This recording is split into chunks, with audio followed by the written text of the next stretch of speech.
15 வசனங்கள் உள்ள அந்த சத்தியங்களை இன்றைக்கி நம்ம பார்க்க போகிறோம். அல்லேலூயா. சாலமோனின் கொள்ளு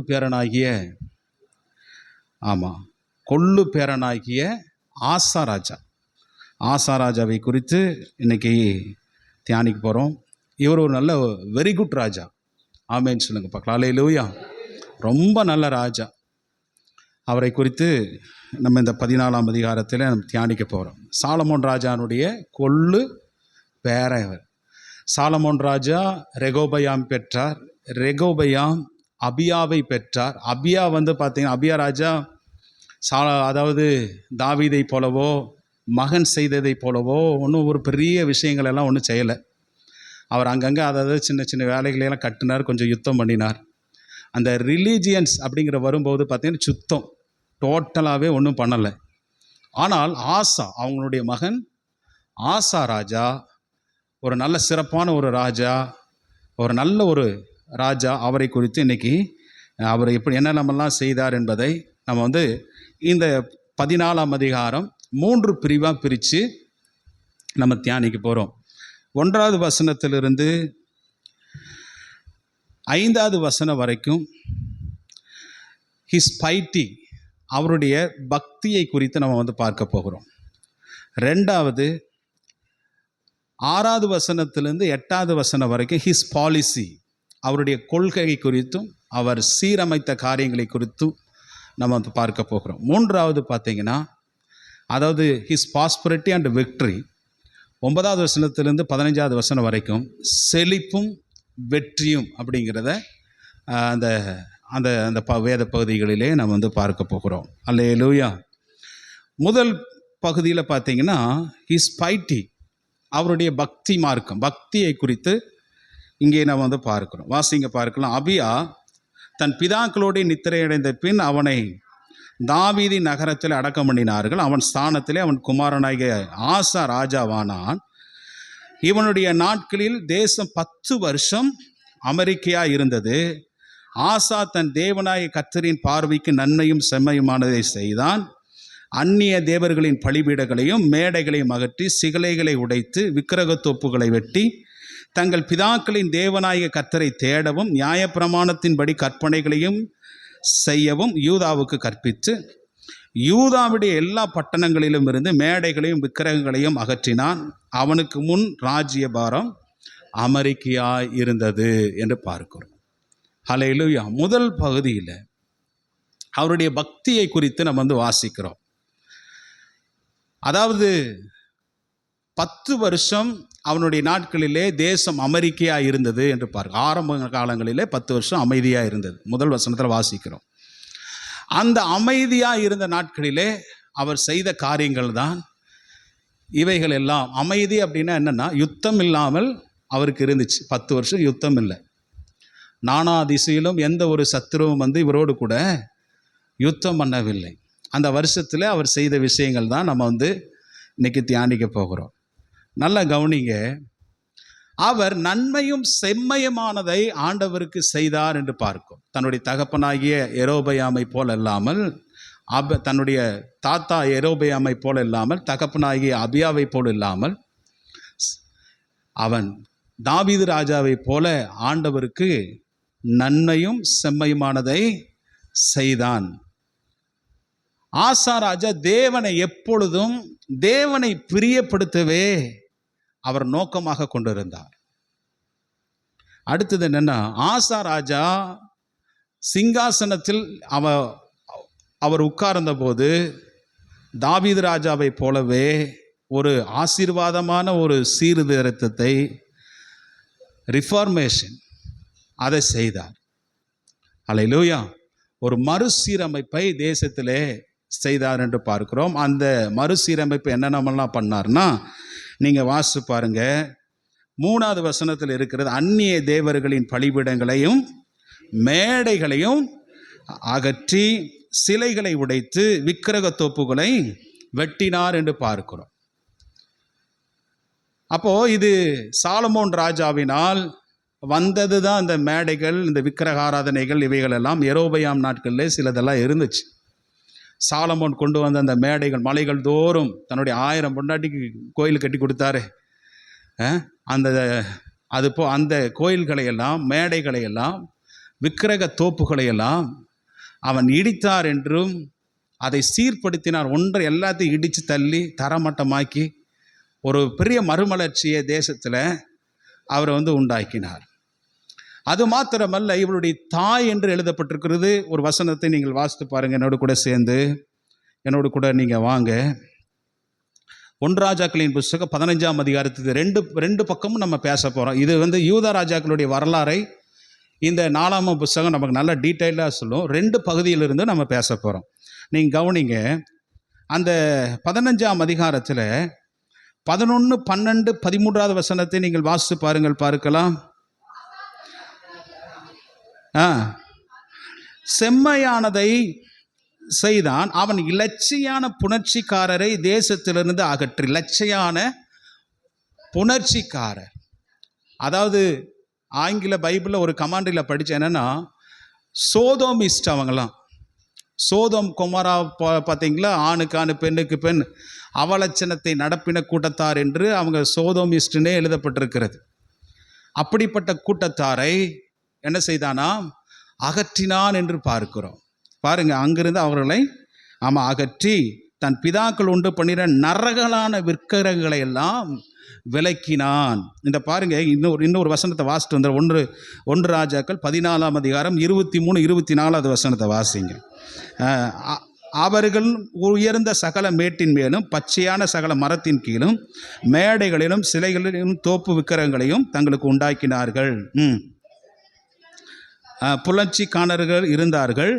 கர்த்தர் இஸ்ரவேல் புத்திரருக்கு முன்பதாக துரத்திவிட்ட ஜாதிகளுடைய அருவருப்புகளின்படியெல்லாம் புணர்ச்சிக்காரர்கள் இருந்தார்கள் என்று பார்க்கிறோம். யெரொபெயாம் நாட்களிலே என்ன செய்தாங்க, அவங்க இருந்தார்கள். ஆனால் அவர் விரட்டி விடவில்லை. அபியா அவனுடைய தகப்பன் விரட்டி விடவில்லை. ஆசா ராஜா இதை ஸ்டெப் எடுத்து இந்த புணர்ச்சிக்காரர்களை என்ன செய்கிறார், விரட்டி அடிக்கிறார் என்று பார்க்கிறோம். ஒரு விஷயத்தை நான் இந்த புணர்ச்சிக்காரர்களை வைத்து நான் சொல்லுகிறேன், நல்லா ஞாபகம். ஆணுக்கு ஆண் பெண்ணுக்கு பெண் திருமணம் பண்ணுறது அப்படி ஒரு பாலிய ஆண்டவர் வெறுக்கிற இந்த அருவருப்பான காரியங்களை செய்கிறவர்களுடைய கூட்டம்தான் இன்னைக்கு வெளிநாடுகளில் கூட பார்த்தீங்கன்னா கம்பல் பண்ணி, அதாவது கட்டாயப்படுத்தி, ஒரு நல்ல ஒரு ஆண் பெண்ண பசங்களாக இருந்தாலும் நல்ல பெண் பிள்ளைகளாக இருந்தாலும் இந்த மாதிரி ஒரு ஸ்பிரிட்டுக்கு அவங்களை என்ன செய்கிறாங்க, கட்டாயப்படுத்தி மாற்றி விடுகிறார்கள் என்று அன்னைக்கு இந்த ப்ரேயர் ரெக்வெஸ்ட்ல எல்லாம் ஜெபம் பண்ணாங்க. இது ஏன் இந்த மாதிரி ஆதி காலத்திலிருந்தே இப்படிப்பட்ட அந்த சோதோம் குமார நாட்டில் நமக்கு அதிகமாக இது வெளிப்படுத்த நமக்கு தெரிய ஆரம்பிச்சுது. அப்படிதானே? அந்த காலங்களில் தான் அப்படி தூதர்களை கூட அவங்க விட்டு வைக்கவில்லை. இல்லை, உங்கள் வீட்டுக்கு வந்திருக்காங்களே, வெளி அனுப்புன்னு கேட்டாங்க. இது ஏன் இவ்வளவு தீவிரமாக இந்த காலங்களிலே பெருகுகிறது அப்படின்னா, வரப்போகிற அந்தி கிறிஸ்துன்னு சொல்கிறான்ல, அந்தி கிறிஸ்து யாராக இருப்பானா, இந்த மாதிரி ஒரு கே அப்படிங்கிற ஒரு ஆளாய் தான் இருப்பான் என்று பைபிள் சொல்லுகிறது. நீங்கள் என்னோடு கூட சேர்ந்து வாசித்து பாருங்கள். தானியேலின் தீர்க்கதரிசன புஸ்தகம் 11ஆம் அதிகாரம் 37வது வசனத்தை நீங்கள் வாசிங்க பார்க்கலாம். தானியேலின் தீர்க்கதரிசன புஸ்தகம் 11ஆம் அதிகாரம் 37வது வசனம். நல்லா கவனித்து படிங்க. இது ரொம்ப முக்கியமான ஒரு வேத பகுதி. இது இங்கே அந்தி கிறிஸ்துவை குறித்து தானியேல் தீர்க்கதரிசனம் முறைக்கிறார். அவனை குறித்து சொல்லிக்கொண்டே வரும்போது 36வது வசனத்திலிருந்தே வாசிக்கும். ராஜா தனக்கு இஷ்டமானபடி செய்து தன்னை உயர்த்தி எந்த தேவனிலும் தன்னை பெரியவனாக்கி தேவாதி தேவனுக்கு விரோதமாக ஆச்சரியமான காரியங்களை பேசுவான். கோபம் தீரு மட்டும் அவனுக்கு கைகூடி வரும், நிர்ணயிக்கப்பட்டது நடந்தேறும். அவன் தன் பிதாக்களின் தேவர்களை மதியாமலும். இன்னொரு அந்த அடுத்த வார்த்தையை நீங்கள் அண்டர்லைன் பண்ணி வைங்க. ஸ்திரீகளின் சிநேகிதத்தையும் எந்த தேவனையும் மதியாமலும் எல்லாவற்றிற்கும் தன்னை பெரியவனாக காண்பிப்பான். ஸ்திரீகளின் சிநேகிதத்தை தானியேல் 11:37 பேஜ் நம்பர் 1048வது பக்கம் பழைய ஏற்பாட்டில். நல்லா கவனிங்க. ஸ்திரீகளின் சிநேகிதத்தை அவன் மதியாதவன் என்று பார்க்கிறோம். ஸ்திரீகளின் சிநேகிதத்தை அவன் விரும்பாத, அதை அண்டர்லைன் பண்ணி, அதை அந்த வசனத்தை அண்டர்லைன் பண்ணி, ஸ்திரீகளின் சிநேகிதத்தை அவன் என்ன செய்ய மாட்டானா. அப்படின்னா அந்த ஆள் யாரா இருப்பான்? இந்த மாதிரி ஒரு புணர்ச்சிகரமான அந்த கூட்டத்தோடு கூட சேர்ந்த ஒரு ஆளாக இருப்பான். ஏன்னா அந்தி கிறிஸ்துனா என்ன அர்த்தம்? அந்தி கிறிஸ்துனா என்ன? இயேசு கிறிஸ்துவுக்கு அப்படியே டிட் ஆப்போசிட்டாக தவறான விஷயங்கள் செய்கிறது, தவறானவனாக காமிப்பான். அவனும் யூதனாக தான் இருப்பான். ஆனால் ஏசப்பா எந்தெந்த காரியத்தை பழைய ஏற்பாட்டிலேயோ புதிய ஏற்பாட்டில் வெறுக்கிறாரோ அந்த வெறுப்பதற்கு ஆப்போசிட்டாக தான் அவன் என்ன செய்வான்? விரும்பி செய்வான் என்று பார்க்கிறோம். இது ரொம்ப அருவருப்பான ஒரு விஷயங்கள். இந்த ஆசா ராஜா நீட்டாக இந்த மாதிரி ஆட்களை எல்லாம் தேசத்தை விட்டு அகற்றினார், ரிமூவ் பண்ணினார் என்று எழுதப்பட்டிருக்கிறது. இது பாருங்க, ஆதியிலிருந்தே அப்படி தொடர்ந்தே வருது பாருங்க. இல்லை, தேவனுக்கு விரோதமான காரியத்தை தான் பிசாசு எப்பொழுதுமே அவன் எதிர்க்கிறவன் என்று பைபிள் இருக்கிறது. அதை செய்வான். ஆசா தன்னுடைய காலத்திலே இவர்களை நிர்மூலமாக்கினான். அடுத்த ஒரு வசனத்தை 13ஆம் அதிகாரத்தை பாருங்க. இன்னொரு காரியம் இருக்கிறது. 13ஆம் வசனத்தை வாசிங்க. தோப்பிலே அருவருப்பான விக்கிரகத்தை உண்டு பண்ணின தன் தாயாகிய மாகாளையும் ராஜாத்தியா இராதபடிக்கு விலக்கி விட்டான். தன்னுடைய சொந்த தாய், இங்கே எபிரேய டிரான்ஸ்லேட்டரில் பாட்டின்னு எழுதியிருக்கு, நம்ம அதை விட்டு அது மேட்டர் இல்லை. இங்கே தன்னுடைய தாயையும் கூட அந்த அம்மா ஒரு விசித்திரமான ஒரு உருவ வழிபாட்டை, ஒரு உருவத்தை செய்து வைத்தார். அதான் என்ன உருவ வழிபாடுன்னா, சோதோமிஸ்ட் போல அந்த சிலைகளை உண்டாக்கி வச்சாங்களாம் அந்த பொம்பளை. அதை நீங்கள் எல்லாரும் என்ன செய்யணும்? வணங்கணும். ஒரு தோப்பை உண்டு பண்ணி அந்த தோப்புக்குள்ள இந்த மாதிரி ஒரு அசிங்கமான, அது எப்படி சொல்றது, கஷ்டமாக இருக்குது, இந்த மாதிரி காரியங்களை செய்கிறது போல ஒரு சிலைகளை உருவாக்கி வைத்து இதெல்லாம் நீங்கள் கும்பிடுங்க, இதுதான் உங்களுக்கு தெய்வம் என்று அவனுடைய தாய் செய்து வைத்த அந்த சிலையை அகற்றி கிதரோ நாட்டில் போய் சுட்டெரிக்கிறார். அது மாத்திரமல்ல, அந்த தாயும் ராஜாத்தியா இல்லாதபடிக்கு துரத்தி விடுகிறார். நிறைய பேர் அம்மா பேச்சு தான் கேட்பாங்க. ஆனால் இவர் அம்மாவே தப்பு பண்ணியிருக்குதுன்னா அம்மாவை என்ன செய்தார்? அதனால தான் இவர் ஒரு நல்ல ராஜா என்று நான் சொல்லுகிறேன். அல்லேலூயா சொல்லுங்க பார்க்கலாம். அல்லேலூயா. ஒரு மறுசீரமைப்பு அவர் செய்தார். அது மாத்திரமல்ல, அவளுடைய விக்கிரகத்தையும் ஆசா நிர்மூலமாக்கி கிதரோ நாற்றண்டையிலே சுட்டு போட்டான். எல்லாத்தையும் சுட்டு போட்டு நல்ல தேசத்தை விக்கிரகங்களே இல்லாதபடி நல்ல சீரமைத்த நல்ல ராஜா என்று இவரை குறித்து நம்ம பார்க்கிறோம். இப்போ வாங்க எல்லாரும் 4ஆமத்துக்கு போகலாம். வாசிங்க பார்க்க. 4ஆமத்தின் புஸ்தகம் 2 நாளாகமம் 14ஆம் அதிகாரத்துக்கு திருப்பி வைத்து கொள்ளுங்கள். அது மாத்திரமல்ல, இந்த மாதிரி விஷயங்கள் செய்து அடுத்தது என்னன்னா, தன்னுடைய பிதாக்களின் தேவனை தேடவும் நியாயப்பிரமாணத்தின்படியும் கற்பனையின்படியும் செய்யவும் யூதாவுக்கு கற்பித்தார் என்று பார்க்கிறோம். அல்லேலூயா.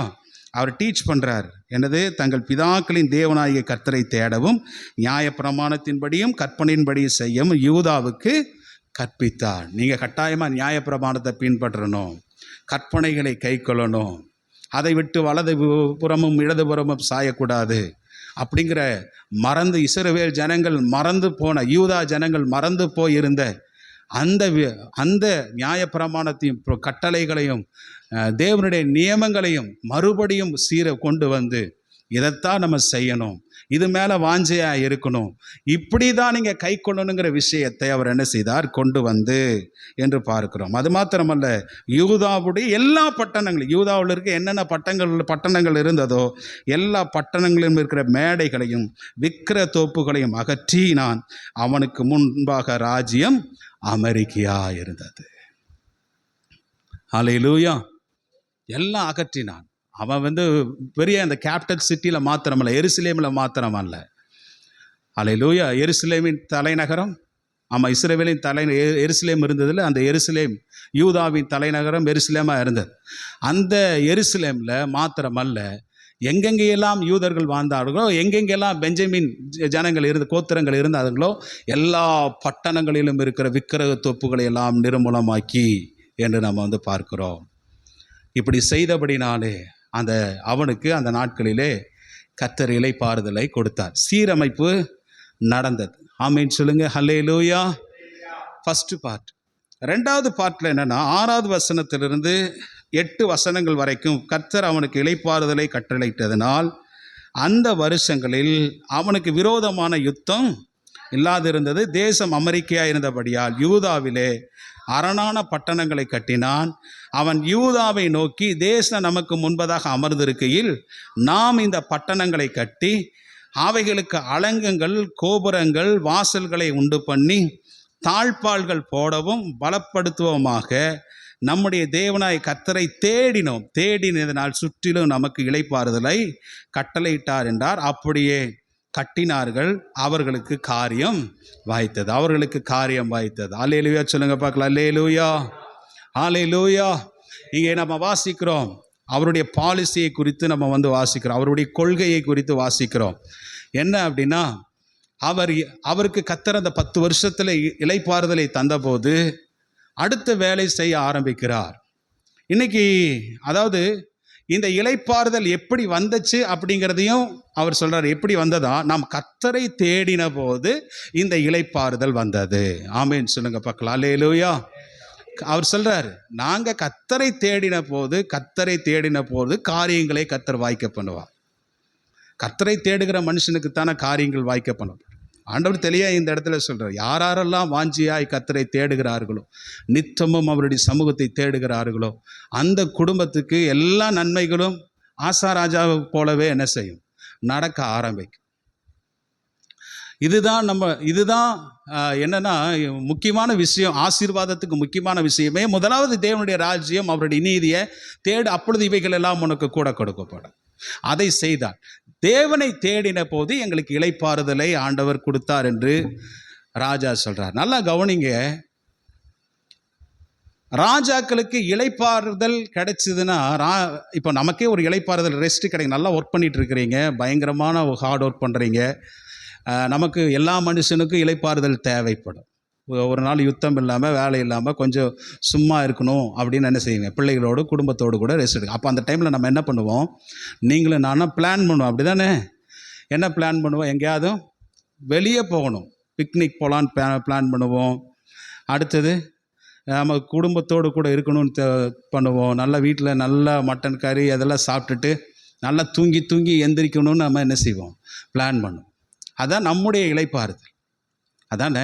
எங்கேயாவது வெளி பிக்னிக்கு போவோம், இல்லாவிட்டால் நல்லா படுத்து வீட்டில் தூங்கி எந்திரிக்கிறது தான் இளைப்பாறுதல். இங்கே ஆசா ராஜாவை குறித்து சொல்லப்பட்ட எப்பக்கத்திலும் அவருக்கு கர்த்தர் இளைப்பாறுதலை கொடுத்தார்.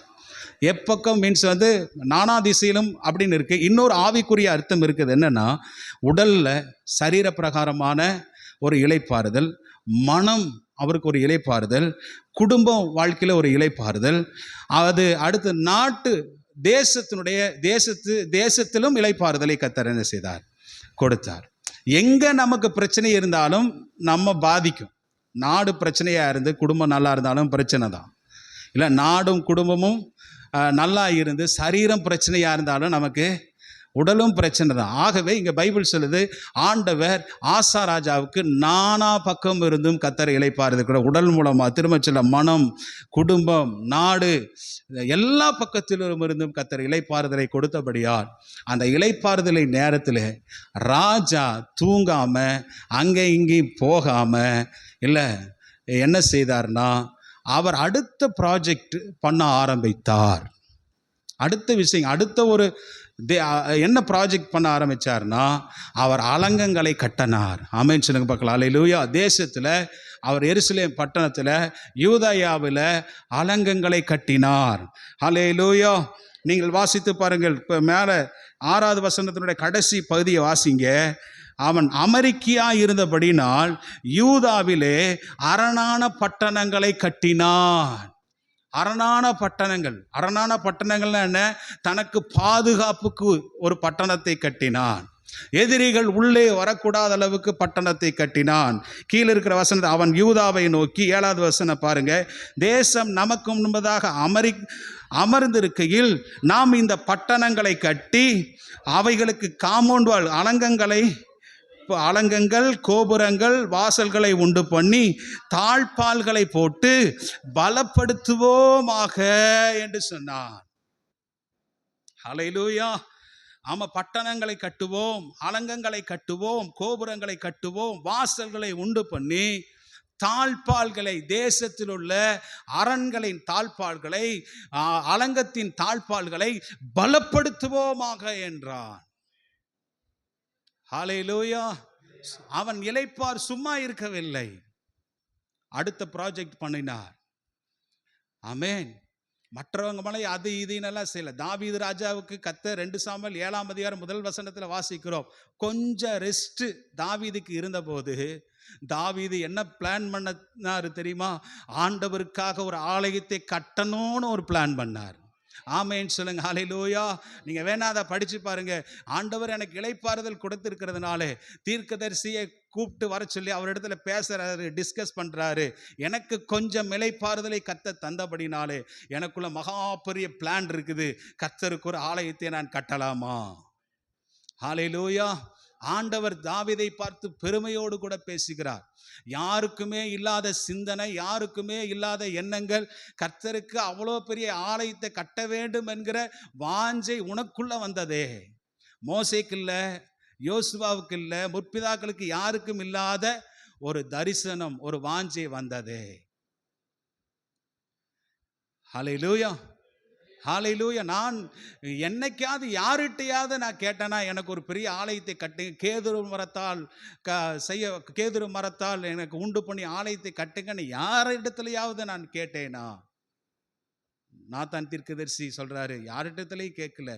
நான் ஒரு கூடாரம் விட்டு இன்னொரு கூடாரத்திற்கும் இன்னொரு மறு கூடாரத்திற்கு தான் பெயர்ந்து வந்தேனே, யாரிடத்துலையாவது எனக்கு ஒரு பெரிய கைகளினால் ஒரு பெரிய ஆலயத்தை கட்டுங்கள் என்று கேட்டேனா? இல்லை. அந்த வாஞ்சை தாவீதுக்குள் இருந்தபடினாலே ஆண்டவர் சொல்றாரு, நீ அந்த ஆலயத்தை கட்ட மாட்டாய், உன் கற்ப பிறப்பே அந்த ஆலயத்தை கட்டுவான்.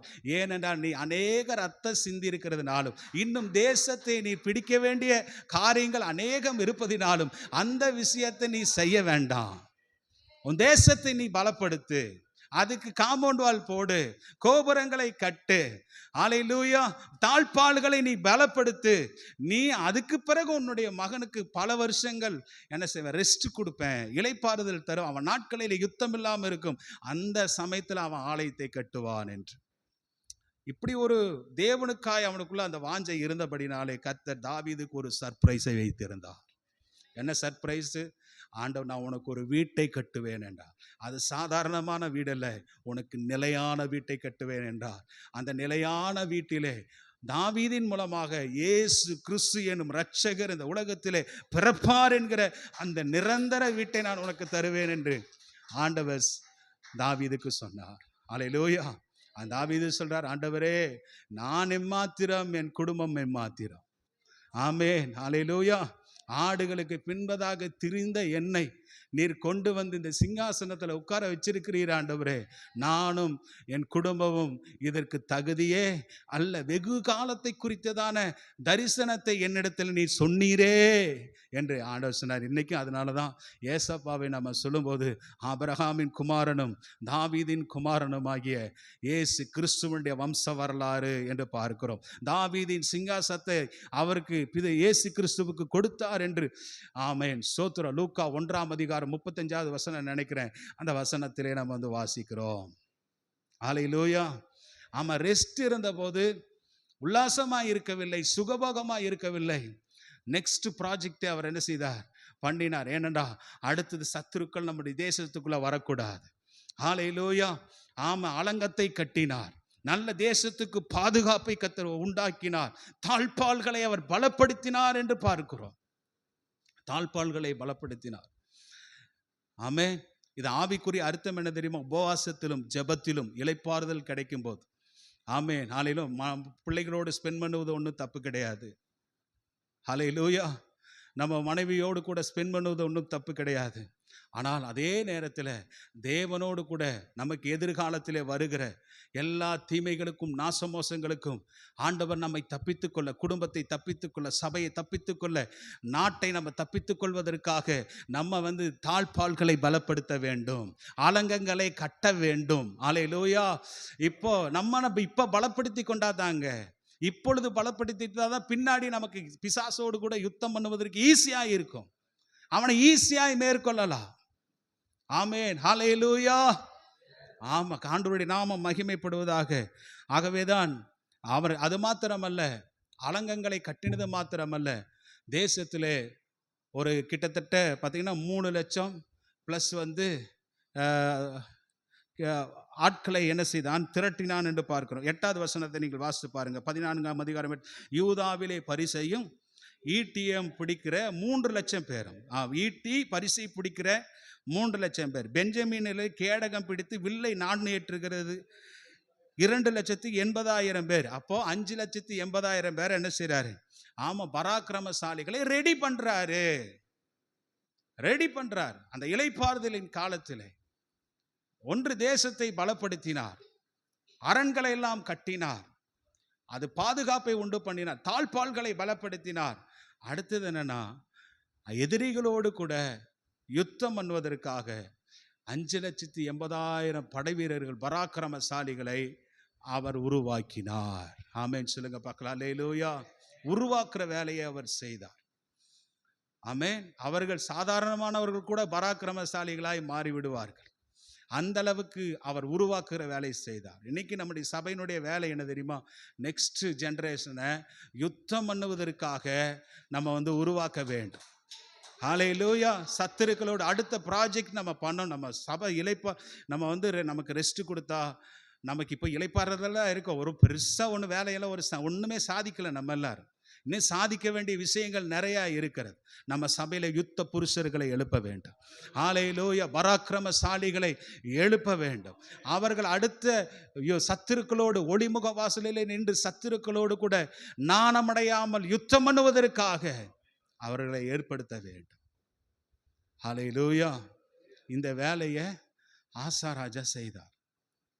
கர்த்தர் அவருக்கு இளைப்பாறுதலை கொடுத்த போது, இளைப்பாறுதலை கொடுத்து நம்முடைய வாழ்க்கையில் அப்படி கர்த்தர் கொஞ்சம் ரெஸ்ட் கொடுக்க ஆரம்பிச்சாருன்னா நம்ம என்ன செய்யணும்?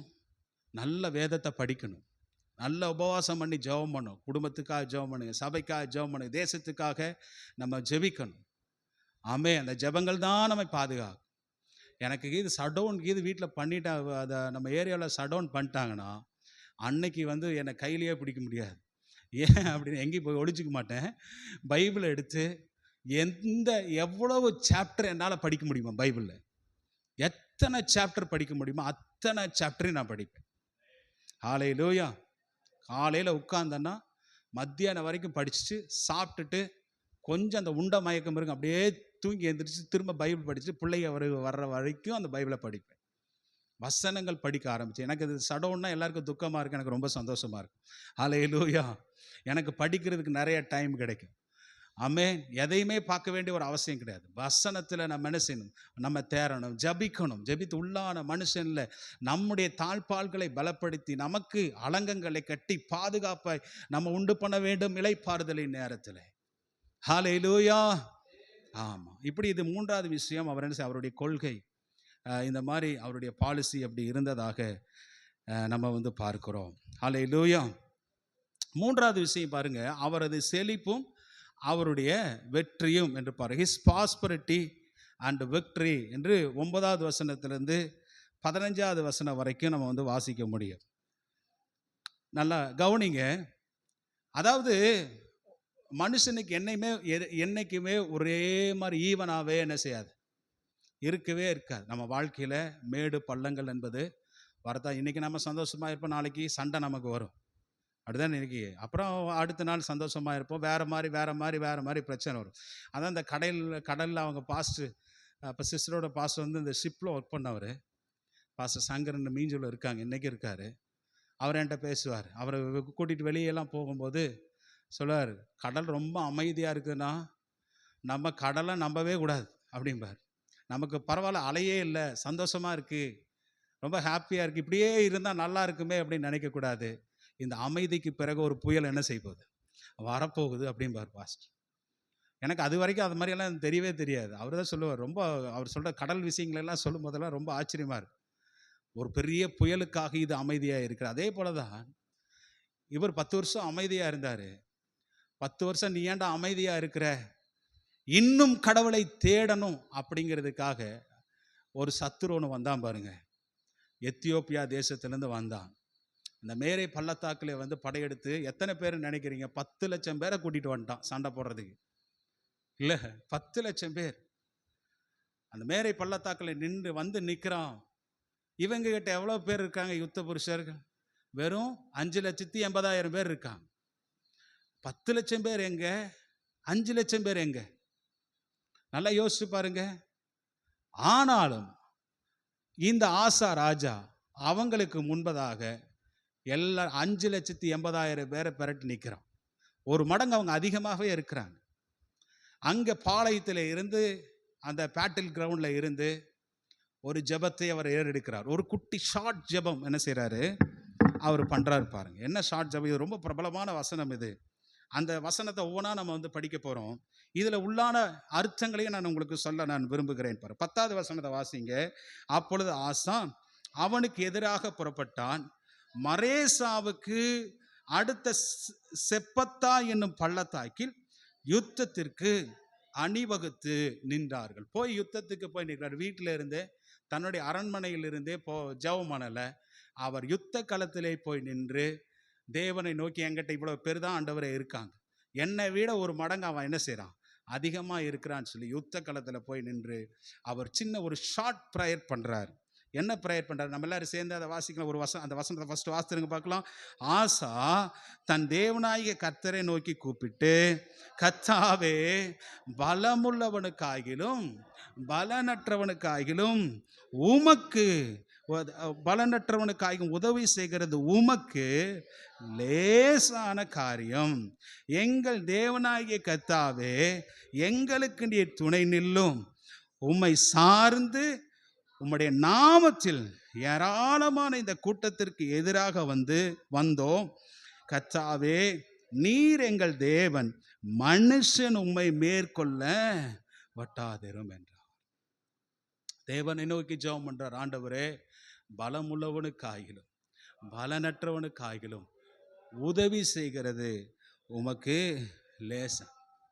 இங்கே இந்த 2 வசனத்தை நீங்க நல்லா கவனிங்க. பலவீனனுக்கு உதவி செய்யலாம், அப்படிதானே? பலவீனனுக்கு உதவி செய்யலாம். பலவானுக்கு உதவி செய்ய வேண்டும் என்று என்ன இருக்கிறது? ஆல்ரெடி அவன் நிறைய ஸ்ட்ரென்த் உள்ளவனாக இருப்பான், எல்லாமே இருப்பான், அப்படிதானே?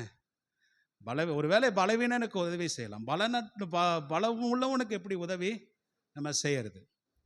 இங்கே தான் நமக்கு ஆண்டவர் ஒரு ட்விஸ்ட்டை வச்சிருக்கிறார். என்னன்னா, இதுக்கு அர்த்தம் என்னன்னு, இதுக்கு விடை எங்கே இருக்குது அப்படின்னா, பிரசங்கியின் புஸ்தகத்துக்கு என்னோட கூட வாங்க. பிரசங்கியின் புஸ்தகம் 9ஆம் அதிகாரத்துக்கு வாங்க. 9ஆம் அதிகாரம் 11வது வசனம். நமக்கு தெரிந்த வசனம் தான், அடிக்கடி இந்த வசனத்தை சபையில் சொல்லியிருப்பேன். இருந்தாலும் நீங்கள் வாசிங்க பார்க்கலாம். நான் திருப்பி கொண்டு சூரியனுக்கு கீழே கண்டதாவது, நல்ல ஓடுகிறவர்களுக்கு வேகம் உள்ளவர்களின் வேகமும், நல்ல கவனிங்க, யுத்தத்திற்கு சபரியவான்களின் சபரியமும் போதாது. வாசிங்க. பிழைப்புக்கு ஞானம் உள்ளவர்களின் ஞானம் போதாது. ஐஸ்வர்யம் அடைகிறதற்கு புத்திமான்களின் புத்தியும் போதாது. தயவு அடைகிறதற்கு வித்துவான்களின் அறிவும் போதாது. அவர்கள் எல்லாருக்கும் சமயமும் தேவ செயலும் நேரிட வேண்டும். தேவ செயல், அவன் எவ்வளோ பெரிய பராக்கிரமசாலியா இருந்தாலும், இல்லை, அவன் பல ஆயிரக்கணக்கான ரதங்களை வைத்திருந்தாலும், லட்சக்கணக்கான படைகளை அவன் திரட்டி வைத்திருந்தாலும், அங்கே என்ன தேவ செயல் இல்லைன்னா, எவ்வளோ பெரிய பராக்கிரமசாலியாக இருந்தாலும் பலவானாக இருந்தாலும் முறிந்து விழுந்துடுவான்.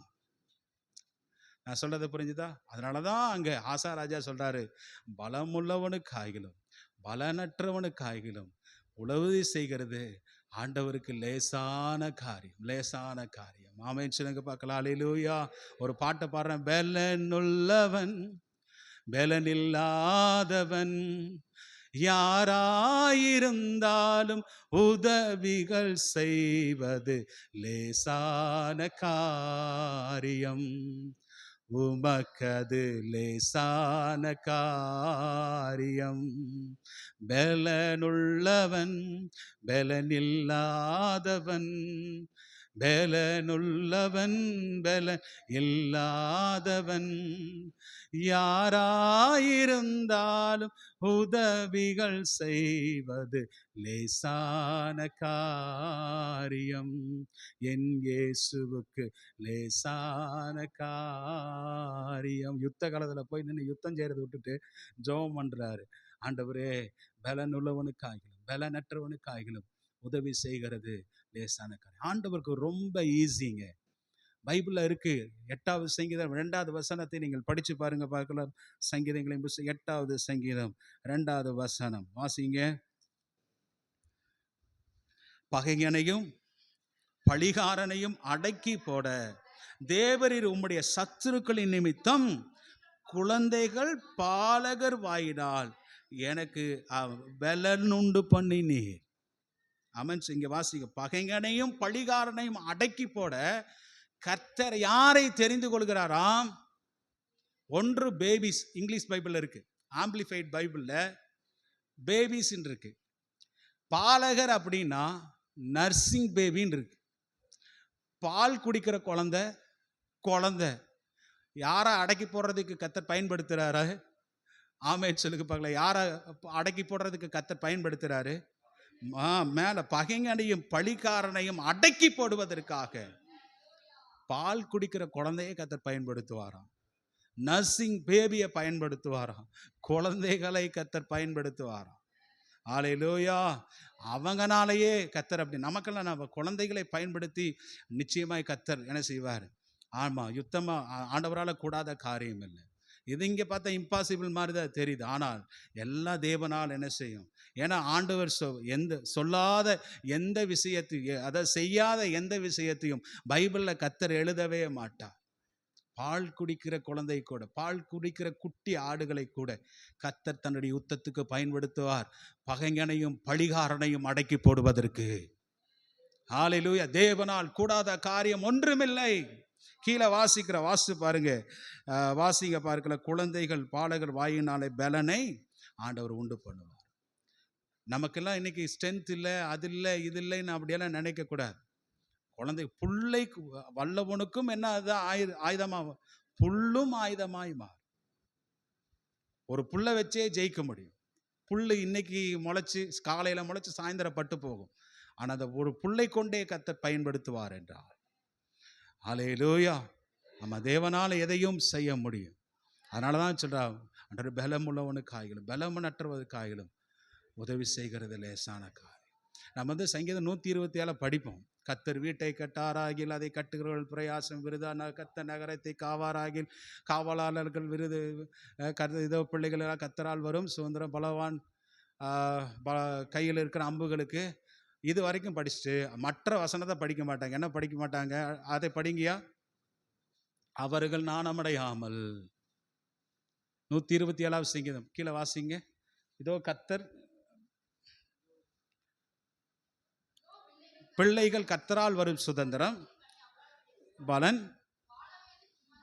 வாழ வயதின் குமாரர் பலவான் கையில் இருக்கிற வாழவின் குமாரர்கள், சின்ன பிள்ளைங்க, வாலிய பசங்க, பலவானுடைய கைகளுக்கு இருக்கிற அம்புகளுக்கு அவர்கள் ஒப்பாயிருக்கிறார். ஹல்லேலூயா. வாலிபர்கள் நீங்களா யாரு? நம்ம எல்லாரும் பலவானுடைய கைகள் இருக்கிற அம்புகள். விட்டா அந்த பலவான் ஏற்றி நம்ம ஏசப்பானுடைய கரத்தில் இருக்கு. அவர் தான் நமக்கு எல்லாத்துக்கும் மேல பலவான். ஆமே. அவருடைய கைகளில் இருக்கிற அம்புகள் யாரு? வாலி பிள்ளைகளை குறித்து சொல்லப்பட்டிருக்க எல்லா வாலி பிள்ளைகளும். ஆமே. ஆண்டவர் என்ன நோக்கத்திற்காக எதை குறிப்பாத்து எறிகிறாரோ அதை போய் அதை சென்றடைய வேண்டும் என்பதற்காக. அது மாத்திரமல்ல, அடுத்த வசனத்தை படிச்சு பாருங்க. கீழே சொல்லுது, அவைகளால் தன் அம்பார துணியை. ஆமா, சபையில வாலிபர்களை கொண்டு வைத்திருக்கிற புருஷன் பாக்கியவான். ஹல்லேலூயா. ஆமா, அவைகளால் தன் அம்பார துணினா சபையை காண்பிக்குது. அதுல அந்த வில்லை வைத்து அம்பை வைத்திருக்கிற புருஷன் பாக்கியவான். சபையில வாலிபர்கள் இருக்கிறது நல்லது. அடுத்த வசனத்தை பாருங்க. இந்த வசனத்தை நிறைய பேர் விட்டுருவாங்க. அவர்கள் நாணமடையாமல் ஒளிமுக வாசலிலே நின்று சத்துருக்களோடு கூட பேசுவாங்க. அதுக்கு தாங்க. ஹல்லேலூயா. ஆமா, அவர்கள் நாணமடையாமல் சத்துருக்களோடு கூட எதிர்த்து பேசுறதுக்கு தான் கர்த்தர் அவர்களை வைத்திருக்கிறார். வாலிபனை கொண்டும் கர்த்தர் பெரிய காரியங்களை செய்வார். ஆண்டவருக்கு நான் இந்த அடிக்கடி சொல்லுவேன், ஆண்டவருடைய சேவைக்கென்று ரட்சிப்பதற்கு ஒரு பெரிய கூட்டம் தேவையில்லை, கொஞ்சம் பேர் இருந்தாவே என்ன செய்யும், ஆண்டவருக்கு போதும். அதான் ஆசா திரும்ப சொல்ற, பலனுள்ளவனுக்கு காய்களும் பலனற்றவனுக்கு காய்களும் உதவி செய்கிறது உமக்கு லேசான காரியம் ஐயா, லேசான காரியம். ஆமென், ஹல்லேலூயா. அடுத்த பகுதி, அடுத்த அந்த அந்த அந்த வசனத்திலேயே அடுத்த பாயிண்ட்டை நீங்கள் வாசிங்க பார்க்கலாம். ஏராளமான கூட்டத்திற்கு முன்பதாக நம்ம வந்தோம் என்று சொல்லுகிறார். அதை வாசிங்க. 2 நாளாகமம் 14ஆம் அதிகாரம். அதை ஒரு பக்கம் வச்சுங்க கையில். இந்த உம்முடைய நாமத்தினாலே ஏராளமான எதிராக நாங்கள் வந்தோம். போதுங்கய்யா, போதுங்க சிஸ்டர். இங்கே வாசிக்கிறோம் லேசான, எங்கள் தேவனாய கர்த்தாவே எங்களுக்கு துணைன்னு ஃபஸ்ட் அதை வாசித்தலாம். தேவன் ஆமாம், இல்லைங்க சார், எங்கள் தேவனாய கர்த்தாவே எங்களுக்கு துணையில். ரெண்டாவது, ஃபஸ்ட்டு பலனுள்ளவனுக்கு காய்களும் பலனற்றவர் காய்து உதவி செய்கிறது லேசான காரியம் அப்படின்னு ஜெபம் பண்ணார். அடுத்தது என்ன ஜெபம் பண்ணுறாரு? எங்களுக்கு நீ துணை, எங்கள் தேவனாய கர்த்தாவே எங்களுக்கு நீங்கள் துணை நில்லுங்க. நம்முடைய தேவன் நமக்கு எப்பொழுதுமே நமக்கு துணை நிற்கிறவர். ஹல்லேலூயா. நமக்கு எப்போதுமே உன் கரத்தை பிடிச்சு நான் உனக்கு துணை நிற்கிறேன் என்று ஆண்டவர் சொன்னவர் நமக்கு எப்பவுமே துணை நிற்பார். அடுத்து சொல்கிறார் உம்மை சார்ந்து. நல்லா, இதுதான் ரொம்ப இம்பார்ட்டண்ட்டான வாசனை. சொல்கிறாரு, ஆண்டவரே எனக்கு 5,80,000 படை வீரர்கள் இருந்தாலும் நான் யாரை நம்பலை, 5,80,000 பேரை நான் நம்பலை. எனக்கு இருக்கிற இந்த வில் வீரர்களை நம்பலை, யுத்த புருஷர்களை நம்பலை, எனக்கு இருக்கிற ரதத்தை நம்பலை, எனக்கு இருக்கிற குதிரைகளை நம்பலை, ஈட்டியை நம்பலை, வாழலை நம்பலை. ஹல்லேலூயா. நான் யாரை சார்ந்து இருக்கிறேன்? நான் உம்மை சார்ந்து இருக்கிறேன். ஹல்லேலூயா. நான் உம்மை சார்ந்து இருக்கிறேன். இது எவ்வளோ அற்புதமான வசனம். நான் உம்மை சார்ந்து, பாருங்க, இந்த உம்மை சார்ந்து உம்முடைய நாமத்தினாலே ஏராளமான இந்த கூட்டத்திற்கு எதிராக நாங்கள் வந்தோம். மத்தாப்பா சார்ந்திருக்கும். எனக்கு எவ்வளோ ஸ்ட்ரென்த் இருக்கு அதை பற்றி எனக்கு பிரச்சனை கிடையாது. இதெல்லாம் ஒரு பக்கம் இருக்கட்டும். உம்மை மாத்திரம் நான் டிஃபெண்ட் பண்ணியிருக்கேன், உம்மை மாத்திரம் சார்ந்திருக்கிறேன். ஆமென், ஹல்லேலூயா. அதுதான் நம்ம வாழ்க்கையில் முக்கியம். நமக்கு நிறைய படிப்பு இருக்கலாம், நிறைய அறிவு இருக்கலாம், நல்ல நாலேஜ் இருக்கலாம், பெரிய பெரிய என்ன வேலை வேணும்னாலும் செய்யலாம். இல்லை, நிறைய ஒரு PhD 2 PhD 3 PhD கூட நம்ம படிக்கலாம். எல்லாம் ஒரு பக்கம் இருந்தாலும் எல்லாவற்றிற்கும் முதன்மையான ஒரு இடம் இருக்கும் என்றால் அது தேவனை சார்ந்ததான். ஏன்னா தேவன் இல்லாமல் இவைகளெல்லாம் நமக்கு ஒன்றுமே இல்லை. அப்படிதானே? தேவன் இல்லாமல் ஒன்றுமே நம்ம நடக்காதுங்க. கர்த்தரை சார்ந்து கொள்ளாமல் எதுவுமே நடக்கவே நடக்காது. ஃபஸ்ட்டு யார் தான்? எனக்கு ஃபஸ்ட்டு ப்ரிஃபரன்ஸ் கர்த்தர் தான். மற்ற என்னுடைய வேலைகள் எல்லாமே. ஹல்லேலூயா. உண்மை. அவர் பாருங்க, அவர் இளைப்பார்ந்த போது அத்தனை படைகளை திரட்டி பராக்கிரமசாலிகளை உருவாக்கினார். ஆனால் அவைகளையெல்லாம் பாரிக்கலும் யார் மேலே? கர்த்தர் மேலே தான் சார்ந்திருக்கிறேன்னு சொன்னார். கரங்களை உயர்த்தி சொல்கிறார், ஆண்டவரே உம்மை மாத்திரம் நான் சார்ந்திருக்கிறேன், நான் வேற யாரையும் நான் சார்ந்து கொள்ளவில்லை. உம்முடைய நாமத்தினாலே அவர்களுக்கு எதிராக வந்து நிற்கிறோம். தாவீது சொன்னது போல சொல்றாரு, நீ எதனா ஈட்டினாலும் ஆண்டவர் வில்லினாலும் அம்பினாலும் ரட்சிக்கிறவர் அல்ல. நான் இந்த மாதிரி நீ எதிர்க்கிற, நீ நிந்திக்கிற சேனைகளின் கர்த்தருடைய நாமத்தினாலே நான் உனக்கு முன்பதாக நிற்கிறேன் என்று தாவீது சின்ன வயதாக இருக்கும்போது சொன்னது போல இங்கே ஆசா ராஜாவும் அப்படி சொல்லுகிறார். ஆனால் உம்மை சார்ந்து நான் உம்முடைய நாமத்தினாலே அந்த ஏராளமான கூட்டத்திற்கு வந்து நிற்கிறேன் என்றார். அடுத்து பாருங்க, என்னென்றார்?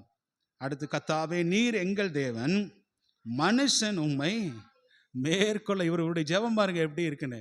அவர் சொல்றாரு, நான் ஃபர்ஸ்ட் அது எனக்கு சரியா அது புரியவே இல்லை, திரும்ப வாசிக்கிறேன். ஆண்டவர் என்னை அதுலேயே வழி நடத்துறாரு. நான் நினைச்சேன் மனுஷர் என்னை மேற்கொள்ளாது அந்த மாதிரி படிச்சுட்டு இருக்கிறேன்.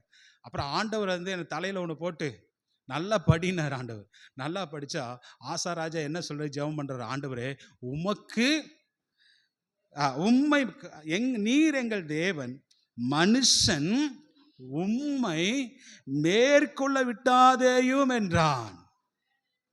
ஹல்லேலூயா. என்னை மேற்கொள்ளுனேன்னு சொல்லலை, இவங்க கூட தான் சண்டை போட வந்திருக்கிறாங்க.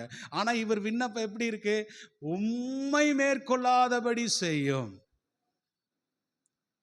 எவ்வளோ அருமையான ஒரு விண்ணப்பம் இல்லை இது? ஹல்லேலூயா.